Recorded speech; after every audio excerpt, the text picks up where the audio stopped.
और आइए देखते हैं हमारी खास पेशकश एजेंडा एट 9। आज हम एजेंडा में बात करेंगे हरे रंग वाली पॉलिटिक्स की।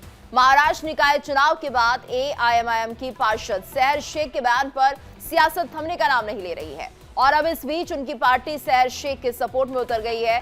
पार्टी के महाराष्ट्र प्रमुख इम्तियाज जलील ने पार्षद सहर शेख के बयान का समर्थन करते हुए कहा कि सहर शेख का बयान पार्टी का बयान है और हम आने वाले दिनों में पूरे महाराष्ट्र को हरा कर देंगे। तो सहर ने जो भी स्टेटमेंट दिया है वो पार्टी का स्टेटमेंट है। पार्टी पूरी तरह से सहर के साथ खड़ी है। जो जिस लहजे में बात करेगा हम उसे उसी लहजे में बात करेंगे। इसके अलावा जलील ने पूरे देश को हरा रंग करने की बात कही है। आइए आपको सुनाते हैं ये बयान। अब मेरी गुजारिश है आप सबसे कि आने वाले 5 साल बाद भी जब इलेक्शंस होंगे इंशाल्लाह, आप लोगों को उस इलेक्शन में इससे भी बड़ा मुंह तोड़ जवाब उनको देना है। पूरे के पूरे मुमरा को ग्रीन कलर से ऐसे रंगना है कि इन लोगों को यहाँ से बुरी तरह से पछाड़ के भेजना है इंशाल्लाह। हर एक कैंडिडेट इंशाल्लाह 5 साल बाद सिर्फ और सिर्फ एमआईएम का आएगा, क्योंकि अब इलेक्शन में आप मजलिस की ताकत समझ चुके हैं और ये ताकत हमको अल्लाह से आती है। और मैं एक मर्तबा आप सुन लीजिएगा, हमारी ये जो बच्ची चुनकर आई है सहर, उसके स्टेटमेंट से हम कतई किनारा नहीं कर रहे हैं, बिल्कुल नहीं कर रहे हैं। हम पूरी तरह से पूरी मजबूती के साथ मजलिस इत्तेहाद और मुस्लिमीन एक बार फिर से कहकर जा रहे हैं कि सिर्फ मुमरा की क्या बात कर रहे हैं तुम। आने वाले वक्त के अंदर हम महाराष्ट्र के अंदर हम अच्छा खासा हरे रंग को फैलाएंगे। और देखिए अब इसी क्रम में एआईएमआईएम नेता वारिस पठान ने भी बयान देते हुए कहा है कि एआईएमआईएम के झंडे का रंग हरा है और हर राजनीतिक दल की तरह उनकी भी इच्छा है कि उनकी पार्टी देश भर में अपनी पैठ बनाए और उसका परचम लहराए। बिल्कुल, मैं हमारी पार्टी का स्टेटमेंट है, मैं उसका पूरी तरह समर्थन करता हूं। पूरा बिल्कुल महाराष्ट्र में भी करेंगे, पूरा हरा करेंगे, मुमरा भी हरा करेंगे और इंशाअल्लाह ताला काहे को सिर्फ महाराष्ट्र, हम तो चाहेंगे कि पूरे देश के अंदर हरा कलर हो। हम तो चाहेंगे कि हमारी पार्टी का जो झंडे का कलर ही हरा है। मैडम, कौन नहीं चाहेगा कि उसकी पार्टी का जो परचम है पूरे देश में लहराए। हम चाहते हैं कि हमारी पार्टी का जो हरा झंडा है पूरे देश के कोने कोने में लहराए ना। ये तो अरमान है हमारा कि हमारी पार्टी पूरी तरह फैले और पूरे देश के अंदर इंशाअल्लाह ताला हमारा पार्टी का हरा परचम लहराएगा। हमारी पार्टी का फ्लैग का कलर ही है और एक दिन इंशाअल्लाह देखना पूरे आसमान में भी आपको मजलिस इत्तेहादुल मुस्लिमीन की सिर्फ पतंग पतंग पतंग दिखेगी। एआईएमआईएम पार्टी का बयान आने के बाद कई पार्टियों का रिएक्शन सामने आया है। बीजेपी, शिवसेना, यूबीटी ने एआईएमआईएम पार्टी की मानसिकता पर सवाल उठाया है। आइए आपको तीनों के बयान सुनाते हैं। वारिस पठान, ये आपकी बाप की जागीर नहीं है जो आप हरा कर सकते हैं। समझ लीजिए कि छत्रपति शिवाजी महाराज ने जो हिंदवी स्वराज की स्थापना की, वहां औरंगजेब हो, अकबर हो, बाबर हो, वो भी हरा नहीं कर पाए। तो आप क्या बड़ी बातें कर रहे हैं? आप आपकी तुष्टीकरण की राजनीति करते रहें और जनता आपकी पतंग को काट लेगी। ये जो हरे रंग की बात कर रहे हैं इम्तियाज जलील या एमआईएम के नेता, ये सोच है पाकिस्तानी सोच, बांग्लादेशी सोच, कट्टरपंथी सोच। इस सोच का विरोध है। इस देश में हरा और भगवा ये दोनों ही रंग हमारे तिरंगे में है। लोग बड़े प्यार से नतमस्तक होकर झुकते हैं, सलाम करते हैं तिरंगे को। लेकिन ये जो इम्तियाज जलील मुमरा में कहना चाह रहे हैं या एक प्रकार से पूरे महाराष्ट्र को हरे रंग से रंगना चाह रहे हैं, ये कट्टरपंथी से, जिसका विरोध शिवसेना हमेशा करती थी, करती है, करती रहेगी। मला वाटतं इम्तियाज जलील आपली औकात आणि आपली परिस्थिती विसरले आहे। त्यांनी जे म्हटलं कि सिर्फ मुमरा नहीं पूरी महाराष्ट्र को हरा करेंगे। छत्रपति की औलादें और छत्रपति के भक्त और उनका खून हमारे अभी भी शरीरों में दौड़ रहा है। तुम नहीं, तुम्हारे 7 पीढ़ियां ऊपर से नीचे आए तो वो भी हरा नहीं कर पाएंगे महाराष्ट्र को। तो देखिए, मुमरा और देश को हरा रंग करने वाले बयान को लेकर फिलहाल सियासी घमासान छिड़ा हुआ है और इसी पर आज हम खास चर्चा भी करने वाले हैं और इसी को लेकर हमारा जो पैनल है वो भी शुरू हो चुका है, हमारे साथ जुड़ चुके हैं। तो महाराष्ट्र ही नहीं, पूरे देश को हरा कर देने का जो बयान सामने आया इम्तियाज जलील का, भगवा हमारा हरा तुम्हारा की मानसिकता है वो गलत, हालांकि वारिस पठान ने कहा है। लेकिन हम महाराष्ट्र को हरा रंग नहीं होने देंगे, आनंद दुबे कह रहे हैं। महाराष्ट्र को औरंगजेब हरा नहीं कर सका तो इनकी क्या हैसियत है, ये शाइना एनसी कह रही हैं। वहीं औरंगजेब और टीपू सुल्तान ने भी ऐसे सपने देखे थे, लेकिन महाराष्ट्र भगवा ही रहेगा, नीतीश राणे का ये बयान है। तो देखिए, जिस तरह से इम्तियाज जलील अपनी औकात और हद भूल चुके हैं, नवनीत राणा ने उन्हें सीधे तौर पर आड़े हाथों लिया है और ये बयान दिया है। तो कुल मिलाकर राजनीति काफी तेज होती हुई दिखाई दे रही है, हरे रंग को लेकर सियासत गरमाई हुई है।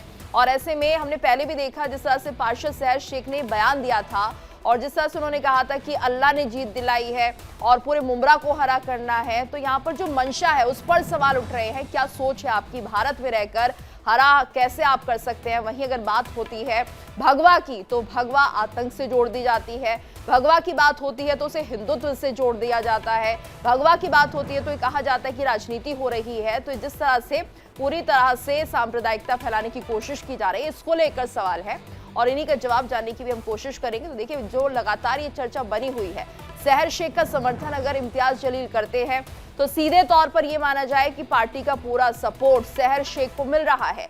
यानी कि सहर शेख की उम्र तो फिर भी कम है, लेकिन उसके बाद जब पार्टी के दिग्गज आकर सामने इस बयान का समर्थन करते हैं तो ये सोचना पड़ेगा कि आखिर उनकी सोच किस तरफ जा रही है और किस तरह से यहाँ पर सांप्रदायिकता फैलाने की कोशिश की जा रही है। और इन लोगों से का जो शब्दों का इस्तेमाल किया गया है, क्या उनका चयन ठीक ठाक से नहीं करना चाहिए था? क्या इन शब्दों को सहर शेख को चुनना चाहिए था? क्योंकि इनका क्या मतलब है?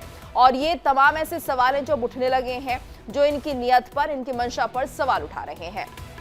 तो जिन लोगों ने आपको जिताया, जाहिर सी बात है कि वहां पर जो बड़ा तबका है, आप ऐसा तो नहीं सोचते हैं कि उसमें सिर्फ एक ही कौम के लोग होंगे या सिर्फ एक ही धर्म के लोग होंगे, बाकी लोगों ने भी आपको जिताया है। तो ऐसे में क्या सहर शेख यहाँ पर लोगों को धन्यवाद देने के बजाय कह रही हैं कि पूरे मुमरा को हरा कर देंगे, इन लोगों को दिखा देंगे? तो सवाल यही है, ये कौन से इन लोग हैं जिनका जिक्र सहर शेख ने किया और अब इम्तियाज जलील भी उसे सपोर्ट कर रहे हैं? तो कुल मिलाकर सवाल इन्हीं मंशाओं को लेकर उठ रहे हैं, जिसके चलते बयानबाजी बहुत ज्यादा तेज होती हुई दिखाई दे रही है। छत्रपति शिवाजी की बात महाराष्ट्रवासी करते हैं और ऐसे में पूरे महाराष्ट्र को हरा करना, जाहिर सी बात है कि अब ऐसे तमाम रिएक्शन आने शुरू होंगे। तो देखिए, AIMIM के जो पार्षद हैं वो इस तरह के बयान दे रहे हैं। सहर शेख ने कहा था कि हम महाराष्ट्र को हरा कर देंगे, इम्तियाज जलील उसे सपोर्ट कर रहे हैं, सहर शेख का वो समर्थन कर रहे हैं। तो महाराष्ट्र में हरे रंग पर जो बवाल मचा हुआ है, हम कह सकते हैं थम नहीं रहा है। ये मामला थम सकता था अगर यहाँ पर थोड़ी क्लैरिफिकेशन पार्टी की तरफ से दी जाती, लेकिन इस मामले को और बढ़ाया जा रहा है। यानी अब कुल मिलाकर जो सहर शेख ने कहा वो सही साबित करने आए हैं इम्तियाज जलील, और उन्होंने कहा पार्टी सपोर्ट करती है, पार्टी सपोर्ट करती है, इतना तो कहा ही, लेकिन इसके साथ साथ एक बयान और दे गए कि अब पूरे महाराष्ट्र को हरा करेंगे। तो क्या ये धमकी है, चुनौती है, या ये मंशा है, हरे वाली मंशा जो सिर्फ इस देश के लिए नहीं बल्कि पड़ोसी देश को ज्यादा समर्थन देती हुई दिखाई देती है? तो इस सोच से कैसे निपटा जाए? महाराष्ट्र में ये जो मामला है वो तूल पकड़ता हुआ दिखाई दे रहा है और सीधे तौर पर यहाँ पर तमाम तरह के रिएक्शन आए। वारिस पठान कह रहे हैं राजनीति में धमकियां नहीं होनी चाहिए। तो अगर जिस तरह से ये धमकी वाला मामला सामने आ रहा है कि पूरे महाराष्ट्र को हरा कर देंगे, तो क्या था? ये धमकी थी, ये चेतावनी थी, या ये सिर्फ समर्थन में जो बातें कही गई ये कहीं ना कहीं अहम की लड़ाई है, सांप्रदायिकता फैलाने की लड़ाई है, या किसी एक विशेष वर्ग को साधने की कोशिश यहाँ पर की जा रही है? क्या इस देश में जिस तरह से भगवा को लेकर चर्चा होती है, क्या हरे रंग को लेकर अब चर्चा होगी? और ये तमाम ऐसी बातें जिनको लेकर हम देख रहे हैं रिएक्शन सामने आ रहे हैं, प्रतिक्रियाएं सामने आ रही हैं और तमाम पॉलिटिकल पार्टी से जुड़े हुए नेता अपने बयान दे रहे हैं। तो यहाँ पर अगर इस मामले को थामना होता AIMIM को, तो कम से कम यहाँ पर इम्तियाज जलील का ये बयान सामने ना आता कि जो सहर शेख ने कहा है वो ठीक कहा है। हालांकि सहर शेख ने जिस तरह से अपना बयान दिया, सीधे तौर पर उनके जो कुछ शब्द थे उनको लेकर भी सवाल उठने लगे हैं कि किसका जिक्र वो कर रही हैं। यहाँ पर वोटर्स का धन्यवाद नहीं किया जा रहा है, अल्लाह का करम यहाँ पर बताया जा रहा है कि उनकी कृपा से, उनकी वजह से जो है पार्टी जीत गई है। तो ऐसे में तमाम सवाल उठ रहे हैं कि आखिर किस तरह के संविधान में आप भरोसा रखते हैं, किस तरह के आप देश में रह रहे हैं। आपको समझना होगा कि यहाँ पर क्या चलता है। हाँ, देश का संविधान सर्वोपरि है, लेकिन संविधान की बात को हटाकर अगर आप बात करते हैं, जिक्र करते हैं अल्लाह के करम का, तो ये अपने आप में सवाल उठाते हैं, क्योंकि यहाँ पर आप वोटर्स के बल पर जीतते हैं। और ऐसे में पूरा क्रेडिट अगर आप ऊपर वाले को दे देते हैं तो जाहिर सी बात है कि आपकी सोच और मंशा बहुत ज्यादा साफ और स्पष्ट हो जाती है। और इस वक्त हमारे साथ मेहमान जुड़ चुके हैं डीपी शास्त्री जी, जुड़े हिंदू धर्मगुरु हैं। डीपी शास्त्री जी, आपका बहुत बहुत स्वागत है इंडिया डेली पर। और आज का मुद्दा आपको पता ही होगा, जिस तरह से चर्चा हो रही थी सहर शेख के बयान को कि हम पूरे मुंब्रा को, पार्षद हैं वो, उन्होंने कहा हम पूरे मुंब्रा को हरा कर देंगे। अब उनके समर्थन में AIMIM के जो नेता हैं इम्तियाज जलील, वो भी कह रहे हैं कि पार्टी सहर शेख को सपोर्ट करती है और अब पूरे महाराष्ट्र को हरा किया जाएगा। देखिए, ये दुर्भाग्यपूर्ण वार्तालाप उनकी है। वो यहाँ के राजा नहीं है कि वारिस पठान और इनके पार्टी पूरे भारत को हरा रंग से रंग देगा। इनकी औकात क्या है? ये तो जहाँ बैठे हैं वहां ये अपने आप को है ना बाबर के जो वंशज कहते हैं, बाबर कोई नेक काम किया, भारत को लूटा, भारत के संस्कृति को, विरासत को खराब किया, कोई यूनिवर्सिटी थोड़े बनाया, कोई सनातन का कोई रक्षा थोड़े किया। वो तो खुद असुर था, आसुरी प्रवृत्ति थी, भारत के रूबरू से खेला, भारत के संस्कृति से खेला, हमारे सनातन को नष्ट किया और उन्हीं की औलाद है। इसीलिए सोच रहे हैं अपने सपना अपने पास रखें। ब्राह्मण सेवा संघ जो है ना, इसको पुरजोर विरोध करता है ऐसे वार्तालाप करने वालों के लिए। और आपके चैनल के माध्यम से मैं बताना चाहता हूं, ये सपना इनकी धरी धराई रह जाएगी। अब वो भारत नहीं है कि हरे रंग से रंग देंगे और जो कहेंगे उसको हम लोग मान लेंगे। ऐसा नहीं होने वाला है। आज का सूर्योदय हो चुका है और सनातन जो पूरे विश्व में अपना डंका बजा रहा है और योगी जी के और मोदी जी के जुगल जोड़ी से आज पूरा विश्व सनातन की तरफ देख रहा है। कई कंट्री के लोग जो है भारत के प्रति श्रद्धा अपना समर्पण किए हैं और बहुत लोग अपने धर्म छोड़ करके सनातन के शरणागत हुए। क्यों हुए? शांति का प्रतीक है, न्याय का प्रतीक है, धर्म का प्रतीक है, मानवता के साथ जीने का संग दिखाया जाता है, पाठ पढ़ाया जाता है। डीपी शास्त्री जी, तो फिर ये जो बयान आ रहे हैं, क्या ये देश को बांटने वाले बयान हैं? क्या ये हमेशा बीजेपी पर ये आरोप लगते हैं, हिंदू मुसलमान बीजेपी करती है, तो AIMIM क्या कर रहे हैं? क्या ये देश में बंटवारा नहीं कर रहे हैं? ये अगर हरा ही हरा रंग चाहते हैं तो भगवा का क्या होगा? भगवा को लेकर हमेशा सवाल किए जाते हैं, भगवा आतंक से भी जोड़ दिया गया है। भगवा की बात होती है तो यहाँ पर सनातनियों के ऊपर सवाल या निशान उठने लगते हैं, हिंदुत्व को लेकर राजनीति करने के आरोप लगने लगते हैं। लेकिन अब जब हरा सामने आया है तो यहाँ पर किस तरह से इसे जस्टिफाई करेंगे? जब आप भगवा को लेकर सवाल उठाते हैं तो हरा रंग को लेकर सवाल क्यों नहीं उठेगा? देखिए, एक चीज मैं बताना चाहता हूं, कोई सनातनी, कोई हिंदू चूड़ी पहन के नहीं बैठा है।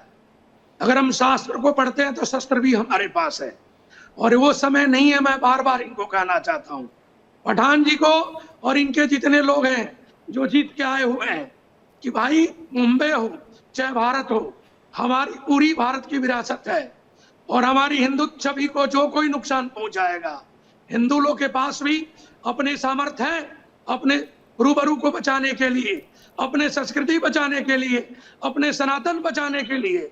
जब जब इनकी स्थिति ऐसी भारत में हुई है आजादी के पहले, तो हमारे सनातन लोग और सनातन के सिपाही पुरजोर विरोध की और लड़े भी हैं।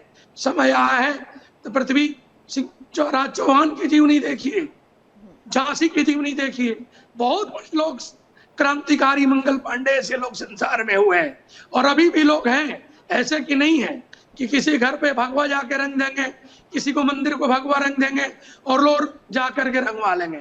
ये इनकी जो है ना गंदी सोच है और भारत में शांति नहीं चाहते हैं और पूरे विश्व पटल पे भारत की जो छवि है उसको ये लोग बदनाम करना चाहते हैं। ये इनकी सोच है और इनकी मानसिकता और इनका सोच आज भारत के नौजवान देख रहे हैं। ये ना संविधान को मानते हैं, ना संस्कृति को मानते हैं, ना भारत के किसी ऐसी पद्धति पे सनातन को मानते हैं। क्या मानते हो भाई? 4 ब्याह कर लो, 40 बच्चे पैदा कर दो और छोड़ दो अपने कोटा लेने के लिए भारत में। यही मानते हो ना? और डीपी शास्त्री जी, एक तरह से ये माने कि वोट की राजनीति सिर्फ चारों तरफ हमें दिखाई दे रही है, हिंदू मुस्लिम को बांटकर। उसे क्या ये समझ नहीं आ रहा, आज देश का हिंदू और मुसलमान क्या ये समझ नहीं पा रहा है कि उनके लिए उन्हीं के धर्म के लोग क्या कर रहे हैं, या ये पार्टी सिर्फ राजनीतिक तौर पर एक दूसरे को भिड़ाने का काम करती है? हमें लगता है कि आज जो वोटर है वो बहुत ज्यादा जागरूक है, समझदार है और इस तरह के बयानों का इतना असर नहीं पड़ेगा उन पर। हाँ, ये जरूर है कि जिन लोगों को इतना शिक्षा नहीं है, ज्ञान नहीं है, वो जरूर इस मामले में फंस सकते हैं। देखिए, पालाने फुसलाने का समय निकल चुका है। आज मुस्लिम बच्चे अभी सब पढ़े लिखे हो रहे हैं, बल्कि हाँ, वहाँ एक मार्गदर्शक इनको देना जरूरी है। ऐसे बच्चों के साथ ये करते हैं कि जो MBBS के सीट लेके पढ़ता है, उसके बाद भी वो बम बनाने का काम करता है, भारत की संस्कृति को, विरासत को बिगाड़ने का काम करता है, लाल किला पे बम फोड़ने का काम करता है। ये तो इनकी धरोहर है और उसी को भड़काना चाहते हैं लोग। ये लोग इसी भड़काना चाहते हैं कि 10 साल से जो अमन चैन चल रहा है बीजेपी गवर्नमेंट का, उसको ये लोग चलो अपने बीजेपी से राजनीतिक करते हैं, करो, तुम्हारी राजनीतिक खेती है। हिंदू तुम्हारे क्या बिगाड़ा है? सनातन तुम्हारा क्या बिगाड़ा है? सनातन पद्धति को, सनातन संस्कृति को, हिंदू छवि को तुम लोग बर्बाद करना चाहते हो, और बर्बाद करते तुम्हारे बाप दादा सब चले गए, बल्कि राम का नाम कभी नहीं मिटा। 500 वर्ष पहले भी राम थे, आज भी राम है, 1000 वर्ष बाद भी राम रहेंगे, और तुमको जो करना है करते रह जाओगे। तुम्हारी मन की सपना सपना रह जाएगी। हरे रंग को छोड़ो यार, एक नगर एक पंचायत को भी हाथ लगा के तो देखो, हाथ लगा के देखो। भारत की संविधान जवाब देगी। संविधान के जब नहीं मानोगे तो भारत की संस्कृति तुमको जवाब देगी। बिल्कुल, अब मानना होगा भारत संविधान से चलता है, आपके हरे रंग से नहीं चलता है। और जब ये बयान दिए जाते हैं तो इससे पता चलता है कि क्या इनकी मंशा है, क्या ये लोगों के लिए काम करेंगे, जब अभी से इनकी बांटने की राजनीति यहाँ पर चल रही है। तो धन्यवाद करना चाहेंगे शास्त्री जी आपका इस पूरी चर्चा में हमारे साथ जुड़ने के लिए।